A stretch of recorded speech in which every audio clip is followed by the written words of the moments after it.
बिहार के एक छोटे से गांव में रामू नाम का एक गरीब किसान रहता था।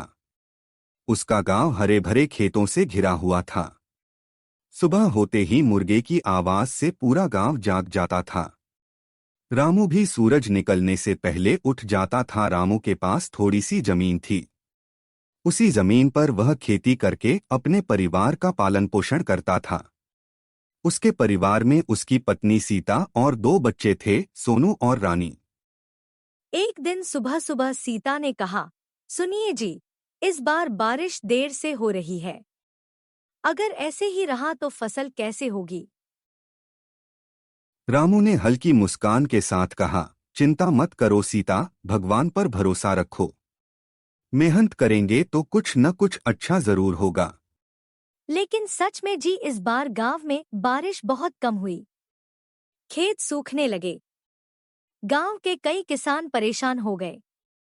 कुछ लोगों ने तो खेती छोड़कर शहर जाने का फैसला कर लिया। रामू के दोस्त श्याम ने एक दिन कहा, रामू चलो शहर चलते हैं। वहां मजदूरी करेंगे तो कम से कम रोज की रोटी तो मिलेगी।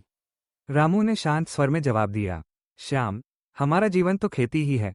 अगर हम ही खेत छोड़ देंगे तो गांव का क्या होगा? मैं आखिरी कोशिश तक हार नहीं मानूंगा। रामू ने अपने पुराने कुएं को साफ किया। उसने गांव के कुछ किसानों को इकट्ठा किया और कहा, अगर हम सब मिलकर मेहनत करें तो अपने खेतों तक पानी पहुंचा सकते हैं। कुछ किसानों ने उसका मजाक उड़ाया।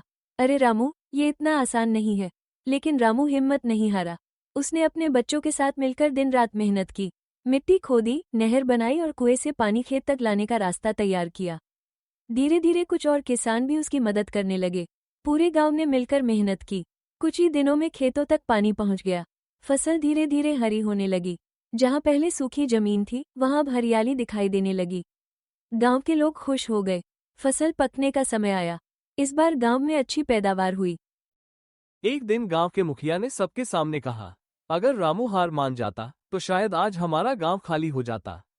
उसकी मेहनत और हिम्मत ने हमें बचा लिया। रामू ने विनम्रता से कहा, ये मेरी नहीं, पूरे गांव की मेहनत है। जब हम सब साथ मिलकर काम करते हैं तो कोई भी मुश्किल बड़ी नहीं होती। उस दिन से गांव के लोग एकजुट होकर काम करने लगे। उन्होंने तय किया कि आगे से पानी बचाएंगे और मिलकर खेती करेंगे। रामू अपने बच्चों से अक्सर कहता, बेटा, किसान कभी हार नहीं मानता। धरती माँ उसकी मेहनत का फल जरूर देती है। उसी गांव के किनारे एक बूढ़ा किसान रहता था। नाम था हरिदास। उसके बाल सफेद हो चुके थे। हाथों में झुर्रियां थीं, लेकिन आंखों में अभी भी उम्मीद की चमक थी। उसके पास बस एक छोटा सा खेत था और एक लकड़ी का पुराना बक्सा, जिसमें वो हर साल अपनी सबसे अच्छी फसल के बीज संभाल कर रखता था। उसकी पत्नी सावित्री अक्सर कहती, इतने पुराने बीज संभाल कर क्यों रखते हो? हरिदास मुस्कुराता, ये सिर्फ बीज नहीं हैं। ये हमारे कल का भरोसा है। एक साल गांव में भयंकर आंधी आई। बारिश इतनी हुई कि कई खेत बह गए। हरिदास की फसल भी पूरी तरह बर्बाद हो गई।